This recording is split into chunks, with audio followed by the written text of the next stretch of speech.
예, 같이 기도하시겠습니다.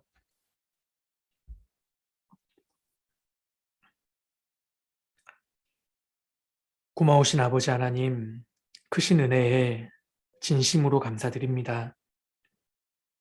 죄와 사망에서 저희를 건져 구원해 주시고 하나님의 귀한 자녀 삼아 주신 은혜에 감사드립니다.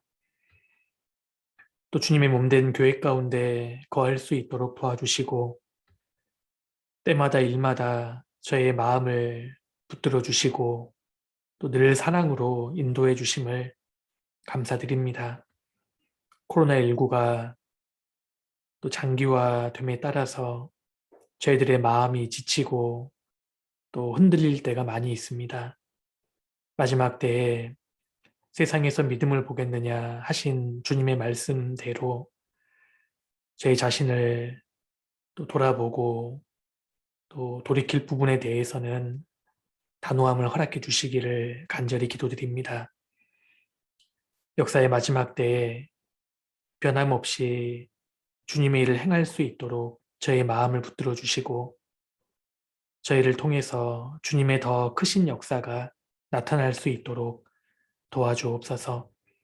육신에 져서 육신의 소욕에 끌려가는 생활을 하지 않도록 도와주시고 저의 마음과 생활을 늘 말씀으로 일깨워 주시기를 간절히 기도드립니다.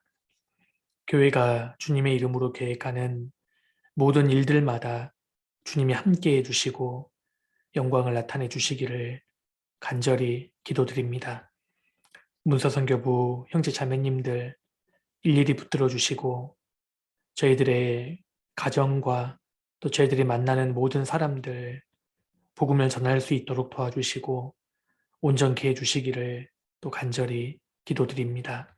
오늘 이 가운데에도 함께 하심을 믿고 온전히 부탁을 드립니다. 저희를 언제나 사랑하시는 예수님 이름으로 기도드렸습니다. 아멘. 예, 우리 성경 같이 찾겠습니다. 시편 35편입니다. 예, 시편 35편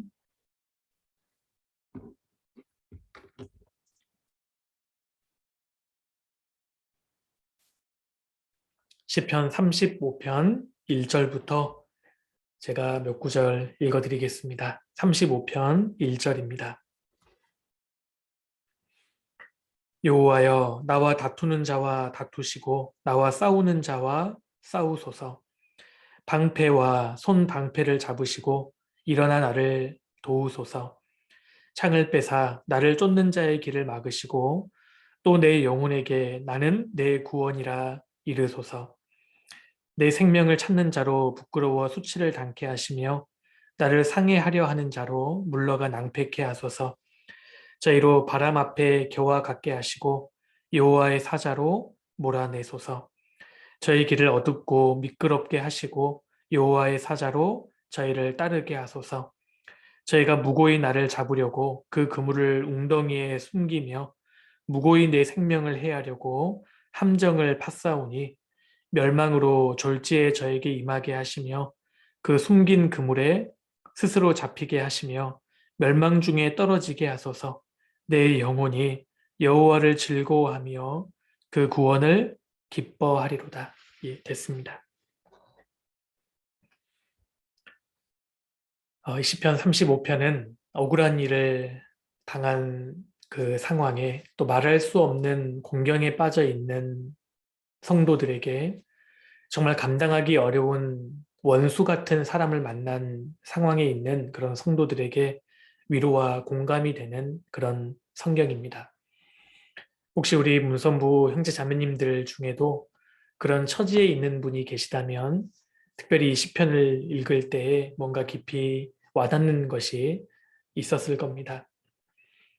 시편 35편이 정확하게 어떤 배경을 갖고 있는지는 명확하지 않지만 사무엘하 17장에 나오는 그런 상황일 거라고 추측합니다.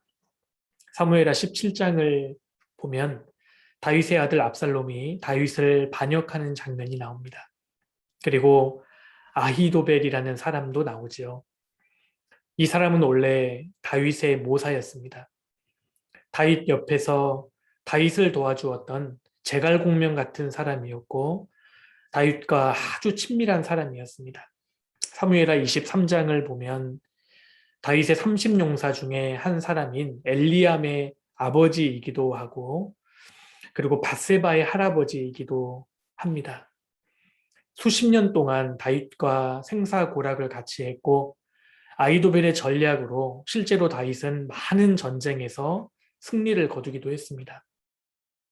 그런데 무슨 영문인지는 모르겠지만 이 아이도벨이 결정적일 때 이 다윗을 배반합니다. 아이도벨이 밧세바의 할아버지였기 때문에 이 다윗이 밧세바를 취했지 않습니까?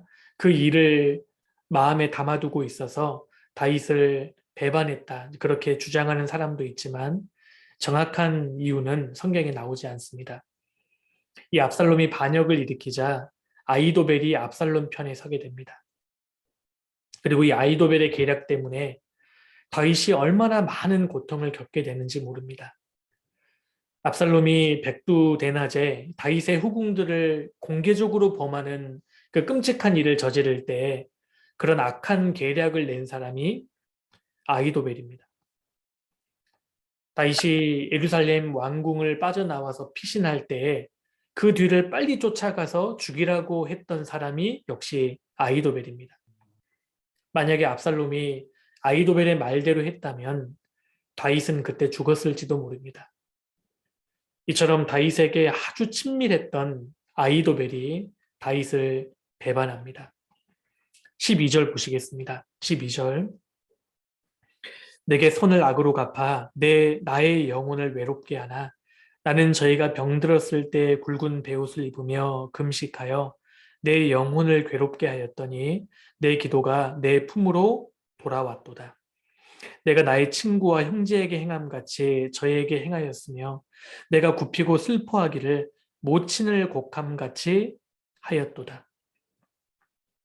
이 다윗은 친구들이 몸이 아팠을 때 금식하면서 기도해 주었고 친구들이 어려움을 당할 때 마치 자신이 모친 상을 당한 것처럼 슬퍼해주고 울어주었는데 바로 그 사람들이 지금 다윗 자신을 죽이려고 하는 겁니다.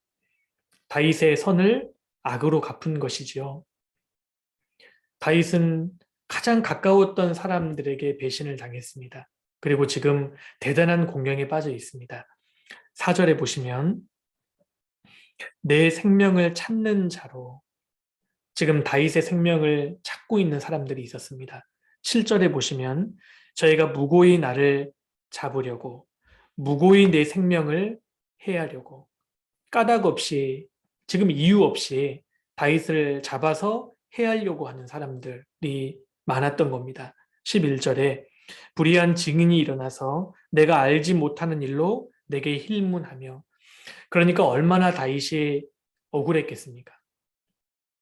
자기도 모르는 일에 자기가 하지 않는 일에 사람들이 이런 거짓된 증인들이 일어나서 다윗에게 뒤집어 쓰이고 있는 겁니다. 그리고 15절에 오직 내가 환난을 당하네 저희가 기뻐하여 서로 모임이여 비류가 나의 알지 못하는 중에 모여 나를 치며 찢기를 맞이 아니하도다. 다윗이 알지 못하는 중에 악인들이 모여서 다윗을 치고 다윗을 찢어버리기를 계획하고 있는 겁니다. 16절에 저희는 연회에서 망령되이 조롱하는 자 같이 나를 향하여 그 일을 갈도다. 다윗을 향해서 사람들이 모여서 일을 갈고 있는 겁니다. 우리 형제자매님들 이런 걸 경험해 보신 적 있으십니까? 어떤 사람들이 나를 노려보면서 막 일을 가는 상황, 그런 상황을 우리가 잘 겪어보지는 못하죠. 그런데 다윗은 이처럼 아주 급박하고 억울하고 죽음이 눈앞에 있는 그런 상황에 놓여져 있었습니다. 우리가 살다 보면 정말 원수 같은 사람을 만날 때가 있습니다. 우리 중에도 그런 공경에 빠져 있는 분들이 있을 수도 있습니다. 내가 감당하기 어려운 상처를 받거나 내가 믿었던 사람들에게 때로 배신을 당하는 그런 일들이 이 세상을 사는 가운데 얼마든지 일어날 수 있습니다. 자, 이럴 때 우리가 어떻게 해야 할까요? 시편 35편에서 다윗이 우리에게 답을 주고 있습니다. 1절 보시죠. 1절이 정말 중요한 성경이라고 할 수 있습니다. 여호와여, 나와 다투는 자와 다투시고 나와 싸우는 자와 싸우소서. 다윗은 가장 먼저 기도했습니다. 주님, 저와 다투는 자와 다투시고 저와 싸우는 자와 싸워 주십시오. 하나님, 저를 대신해서 싸워 주십시오. 다윗은 그렇게 기도했습니다. 다윗은 하나님이 자신을 대신해서 싸워 주신다는 믿음이 있었어요. 우리가 하나님을 믿는다는 것은 내게 원수 같은 자가 있을 때 내가 그와 싸우는 것이 아니라 하나님이 나를 대신하여 싸우신다는 것을 믿는 것을 의미합니다. 그러니까 원수가 나를 죽이려고 다가올 때 다윗은 가장 먼저 하나님께 기도하고 있는 겁니다. 하나님, 저를 대신해서 싸워주세요. 그는 자신의 연약함을 인정하고 하나님을 앞세웠습니다. 원수가 다가올 때 그 위급한 상황에서 사람은 자기가 가장 믿는 것을 가지고 싸웁니다. 주먹을 믿는 사람들은 주먹으로 싸우고요. 돈을 믿는 사람들은 돈으로 싸웁니다. 자기 머리를 믿는 사람은 머리로 싸우고 사람을 믿는 사람은 자기 인맥으로 싸웁니다. 우리는 하나님을 믿습니다. 그러니까 기도로 싸웁니다. 우리가 기도하지 않는 이유는 하나님께서 나를 대신하여 싸우신다는 믿음이 없기 때문입니다. 그래서 원수 같은 사람이 있을 때, 내게 분노가 올라올 때 우리도 가장 먼저 기도해야 합니다. 2절에 방패와 손 방패를 잡으시고 일어나 나를 도우소서. 창을 빼사 나를 쫓는 자의 길을 막으시고 또 내 영혼에게 나는 내 구원이라 이르소서. 하나님, 내 영혼에게 나는 너의 구원이라, 이 말씀 한번 해주십시오 라고 다윗이 기도하고 있습니다. 다윗도 믿음을 구하고 있는 겁니다. 사실 기도를 통해서 원수와 싸우는 일은 대단히 어려운 일처럼 여겨집니다. 때로는 나는 너무 급한데 하나님은 천하태평인 것처럼 느껴질 때가 있습니다.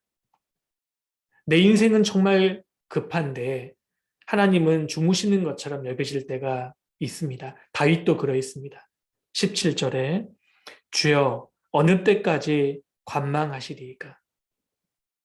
주님, 언제까지 보고만 계시렵니까? 하나님이 내가 생각하는 것처럼 그렇게 바로 움직여 주시지 않는다고 여겨졌기 때문입니다. 그리고 22절에 여호와여, 주께서 이를 보셨사오니 잠잠하지 마옵소서. 주여 나를 멀리하지 마옵소서. 자신이 처한 상황을 보면 하나님이 주무시는 것처럼, 멀리 계신 것처럼 느껴졌던 겁니다. 그래서 23절에 나의 하나님, 나의 주여 떨치고 깨셔서 주님 일어나십시오. 주님 이제 그만 깨어나십시오. 이렇게 기도하고 있습니다.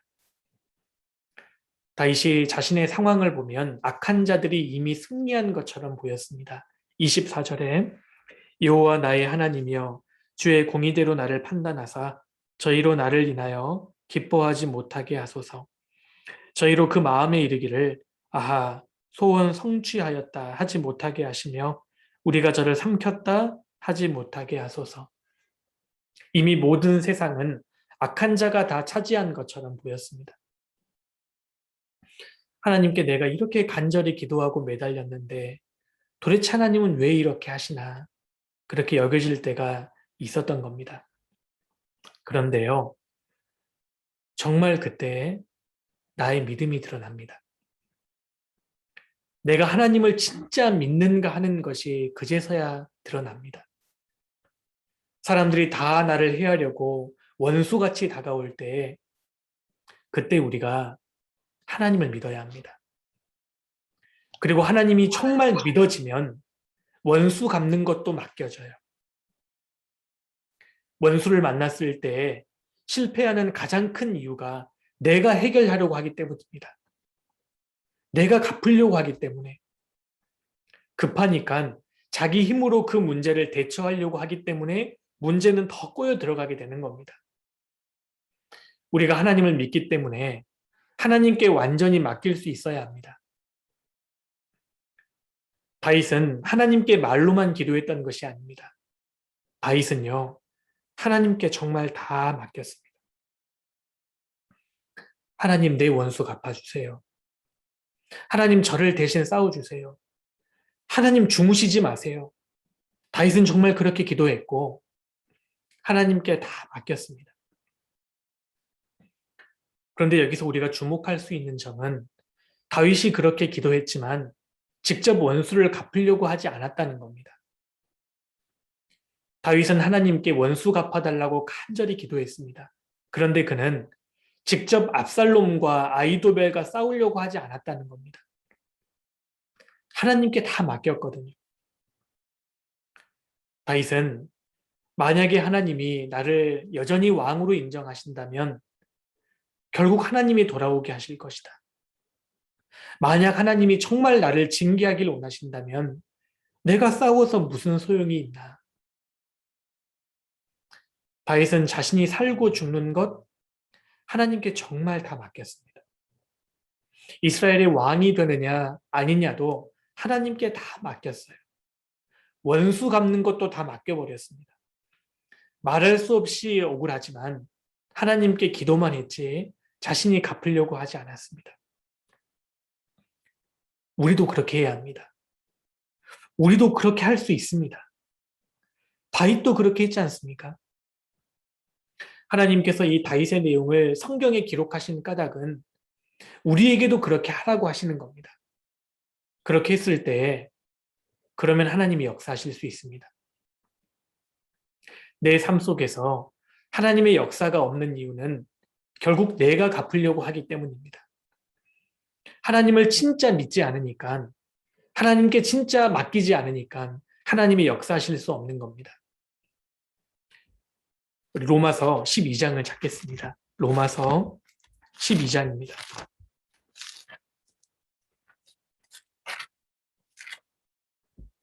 로마서 12장 19절입니다. 로마서 12장 19절. 내 사랑하는 자들아, 너희가 친히 원수를 갚지 말고 진노하심에 맡기라. 기록되었을 때 원수 갚는 것이 내게 있으니 내가 갚으리라고 주께서 말씀하시니라. 21절 같이 읽겠습니다. 악에게 지지 말고 선으로 악을 이기라. 내 사랑하는 자들아, 너희가 친히 원수를 갚지 말고 진노하심에 맡기라. 왜요? 원수 갚는 것은 하나님께 속했기 때문입니다. 내게 말할 수 없는 분노가 올라오고 큰 상처를 받을 때, 원수가 내 주변을 둘러싸고 있을 때 하나님의 진노하심에 맡겼던 사람들은 하나같이 다 주님의 위로를 경험하게 됩니다. 하나님 앞에 나의 상처를 다 내려놓고 의지했을 때, 나의 울분을 사람 앞에가 아니라 하나님 앞에 다 쏟아냈을 때 하나님이 그 사람을 위로해 주세요. 우리가 짧은 인생을 사는 동안에 이것을 경험하면서 우리가 신앙생활 해야 하지 않을까요? 하나님께 대한 믿음이 분노를 용서로 바꿉니다. 하나님께 대한 믿음이 원망을 찬송으로 바꾸는 겁니다.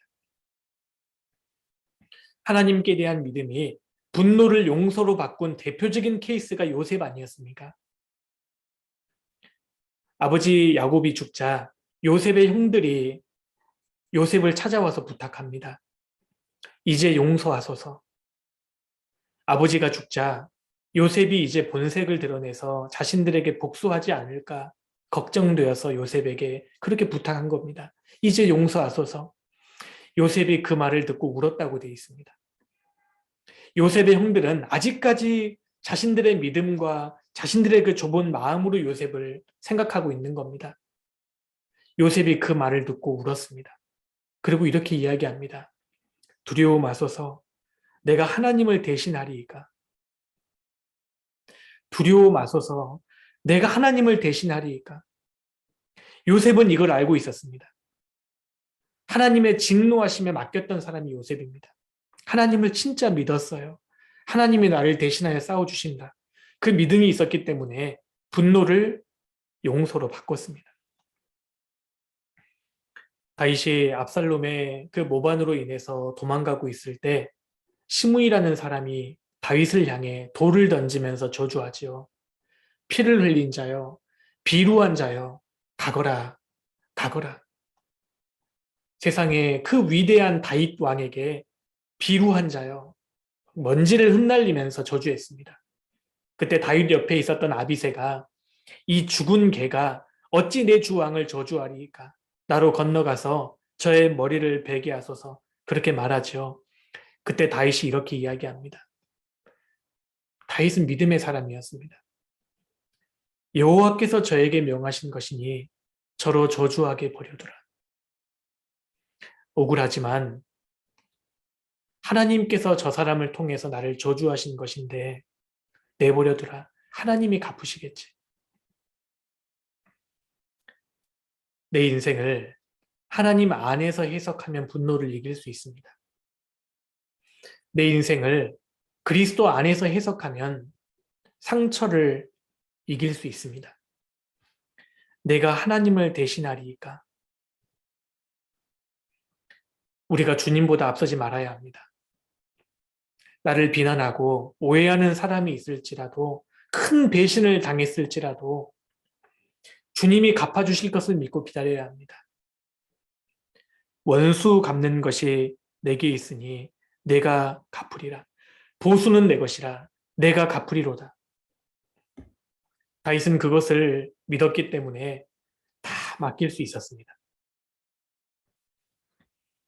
다윗이 진짜 하나님을 믿었다는 것은 그의 찬양을 보면 알 수 있습니다. 아니, 지금 자신의 가장 가까웠던 사람들이 원수가 되어서 심지어 자기 아들이 자기를 죽이려고 하는 그런 상황에서 찬양이 나올까요? 그런데 다윗은 찬양을 하고 있습니다. 시편 35편 돌아가겠습니다. 시편 35편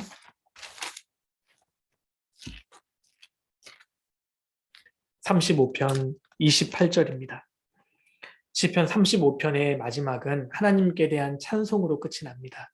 28절 나의 혀가 주의 의를 말하며 종일토록 주를 찬송하리이다. 원수를 만나는 상황에서도 다윗은 찬양했습니다. 우리 문성무 형제자매님들, 이 다윗과 같은 상황에 정말 내가 처했다면 이 교제에 참석하는 나의 표정이 어떨 것 같으셔요? 정말 내 아들이 나를 죽이려고 하고 내가 가장 가까운 사람들에게 배신을 당했을 때 그 사람이 교제에 참석했다면 그 사람 표정이 어떻겠습니까? 웃음도 잃어버리고 우울하고 거의 폐인처럼 그런 모습을 우리는 상상하기 쉬운데 다윗 보십시오.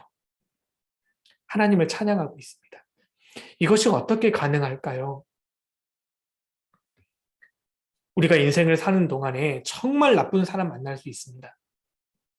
우리 삶 속에서 여러 가지 형태로 나를 억울하게 하고 힘들게 하고 나를 속이고 그런 사람들 얼마든지 만날 수 있습니다. 그런데 하나님을 정말 믿고 하나님께 원수 갚는 것을 다 맡기면 우리도 찬송할 수 있습니다. 원수가 나를 죽이려고 달려드는 상황일지라도 내 안에 성령이 분명히 계시고 주님을 바라보면 그 상황에서조차 찬송할 수 있다는 겁니다. 이것을 우리가 경험해야 되지 않을까요? 내가 정말 구원을 받고 성령을 받은 사람이라면 그들을 우리도 따라가야 되지 않을까요? 아들 압살롬이 모반하고 아이도벨이 배신하여 죽이려고 달려드는 상황이지만 여전히 하나님은 하나님이셨습니다. 그 하나님을 진짜 믿을 때에 다윗에게 찬송이 나왔습니다. 9절입니다. 내 영혼이 여호와를 즐거워하며 그 구원을 기뻐하리로다. 내 모든 뼈가 이르기를 여호와와 같은 자 누구리요? 그는 가난한 자를 그보다 강한 자에게서 건지시고 가난하고 궁핍한 자를 노력하는 자에게서 건지시느니라 하리로다. 나의 모든 뼈가 이르기를 여호와와 같은 자 누구리요? 다윗의 입술에는 원망이 나오지 않았습니다. 우리가 인생에 살다 보면 하나님께 대하여 정말 이해되지 않는 사건과 사람들을 만날 때가 있습니다. 그럴 때 원망이 나올 수 있는데 다윗은 찬송이 나오고 있습니다. 그리고 그 믿음대로 하나님이 역사해 주십니다. 결국은 다윗의 기도와 다윗의 믿음과 다윗의 찬송대로 됐지 않습니까?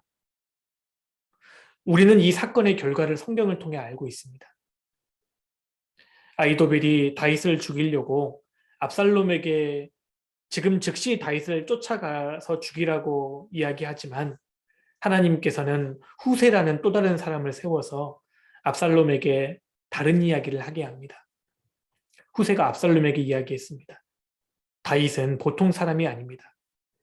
섣불리 달려가서 될 문제가 아니지 않습니까?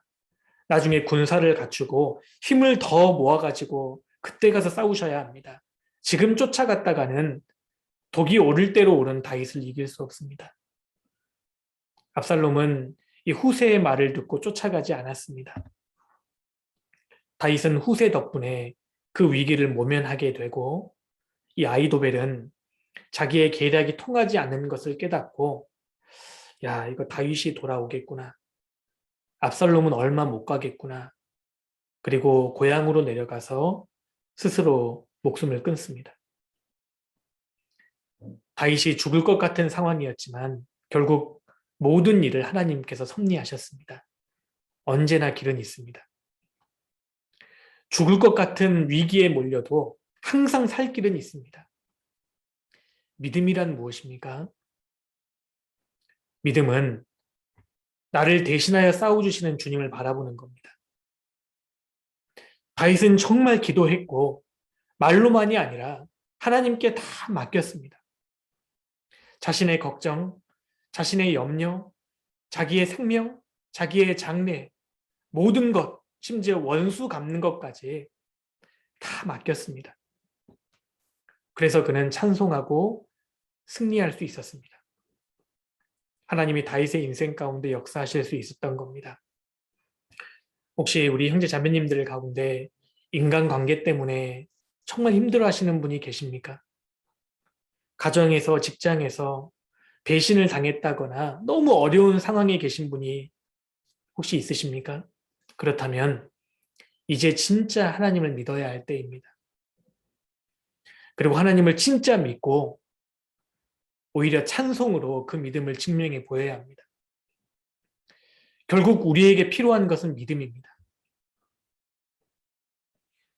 어떤 그리스도인이 천국에 가서 주님과 함께한 자신의 인생을 쭉 한번 돌아보게 되었답니다. 자기 인생을 돌아보니까 구원을 받고 예수님과 함께 동행했던 그 시간들이 모래밭에 이 발자국이 찍혀져 있는 것처럼 보였던 겁니다. 처음에 자신이 구원받은 지 얼마 안 될 때에는 예수님을 온전히 믿고 주님과 동행하는 것을 알지 못했기 때문에 예수님의 발자국은 아주 일정하고 규칙적으로 나와 있는 반면에 자기 발자국은 엉망진창이었답니다. 예수님 앞으로 뛰쳐나가기도 했다가 옆으로 삐져나가기도 했다가 다시 돌아오기도 했다가 자기 발자국이 너무 어지러웠습니다. 혹시 우리 문성부 형제자매들 중에 그런 분 안 계시죠? 그런데 얼마만큼 시간이 지나자 자기가 예수님의 발자국과 보조를 맞추고 있더라는 겁니다. 주님과 함께 동행하는 법에 대해서 이제 깨닫게 된 겁니다. 주님이 걸어가는 그 옆자리에 자기도 같은 보폭으로 걸어가고 있는 그 모습을 보면서 너무 기뻤답니다. 그래, 내가 주님 믿는 것을 통해서 내 삶이 바뀌었지. 너무너무 좋았답니다. 그런데 점점 더 놀라운 것은 어느 순간부터 자기 발자국은 아예 없어지고 예수님 발자국 하나만 남은 겁니다. 자기 인생에 가장 힘들 때, 큰 위기가 찾아왔을 때 자기 발자국이 없어요. 예수님이 자신을 업고 가시던 길입니다. 그러니까 예수님의 발자국밖에 없는 겁니다. 너무 황홀했답니다. 그렇지.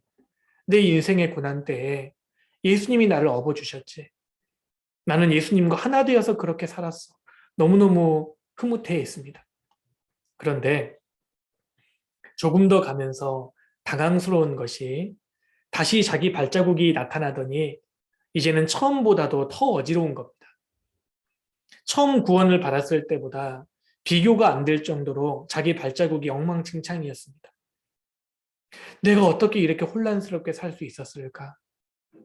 내 인생의 마지막이 어떻게 이렇게 엉망일 수 있지? 내가 왜 이렇게 실족했을까? 너무 고민이 됐습니다. 그래서 주님께 여쭈었답니다. 주님, 제가 주님 믿고 구원받을 때에는 제 믿음이 아직도 온전치 못해서 엉망으로 제 마음대로 그렇게 살았습니다. 그러나 제가 주님을 더 알게 되고 신앙이 성장하면서 주님과 이제 좀 동행하는 법도 알게 됐고 고난이 닥쳐올 때에는 주님이 나를 업고 가시는 것처럼 저는 그렇게 살았습니다. 그런데 제 인생의 마지막이 왜 이렇게 갑자기 엉망이 됐습니까? 주님, 이게 어찌된 일입니까? 이렇게 주님께 물었습니다. 그러자 주님이 환한 미소를 지으시면서 대답하셨습니다. 야, 너 몰랐니? 그때 내가 너와 함께 춤을 추고 있었잖아. 예수님과 함께 춤을 추고 사는 것이 진짜 믿음입니다. 우리 형제 자매님들, 주님과 춤을 추면서 신앙생활을 하고 계세요. 다윗은 그렇게 했습니다. 그런데 놀라운 것은 원수가 자신을 죽이려고 달려드는 그 순간에도 다윗은 찬송하고 춤을 추고 있었다는 겁니다. 우리도 춤추며 살 수 있습니다. 아무리 어려워도 우리도 찬송하며 살 수 있습니다. 원수 갚는 것 주님께 맡기셔요. 주님, 제가 주님과 온전히 동행하면서 원수가 나를 죽이려 올지라도 하나님을 온전히 믿고 맡기고 찬송하면서 그렇게 살기를 원합니다. 그런 기도가 우리 모두의 기도가 되어야 할 거라고 생각합니다. 그래서 시편 35편은 특별히 억울한 일에 큰 위험과 고난에 처한 성도에게 큰 위로와 도전이 되는 그런 본문입니다. 개인적으로 묵상해 보시면 더 큰 은혜가 되실 거라고 생각합니다. 예, 말씀 여기까지 드리겠습니다.